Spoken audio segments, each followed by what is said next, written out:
কেন্দ্রীয় সরকারের তথ্য সম্প্রচার মন্ত্রকের পক্ষে আগামী বছর ৫ থেকে ৯ ফেব্রুয়ারি পর্যন্ত world audio visual and entertainment summit WAVES আয়োজিত হতে চলেছে। গণমাধ্যম ও বিনোদন শিল্পকে আরও শক্তিশালী করে তুলতেই এই উদ্যোগ, যা বর্তমান তরুণ প্রজন্মের কাছে কর্মসংস্থানের এক নতুন দিগন্ত উন্মোচন করতে চলেছে।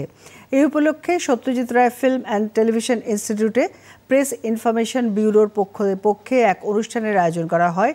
ওয়েবসের মূল আকর্ষণ হতে চলেছে ক্রিয়েট ইন ইন্ডিয়া চ্যালেঞ্জেসে অংশগ্রহণ। প্রচুর পরিমাণে নগদ পুরস্কার জিতে নেওয়ার সুযোগও থাকছে। প্রেস ইনফরমেশন ব্যুরোর পূর্বাঞ্চলীয় কেন্দ্রের মহানির্দেশক টিভি কে রেড্ডি দূরদর্শনকে ওয়েবস আয়োজনের উদ্দেশ্য সম্পর্কে জানান।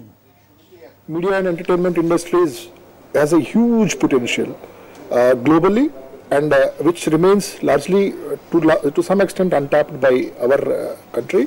So this needs to be tapped, and India has set up an ambitious target of quadrupling the present market by 2030, and as a part of our Atmanirbhar Bharat, like what the government of India has did in Make in India, now they want to do similar thing in media and entertainment sector, which offers huge potential for revenue generation, innovation, employment generation, and so on and so forth. Content creation is going to be a major employment generator as well as a revenue generator. The third largest economy, the role of media and entertainment, the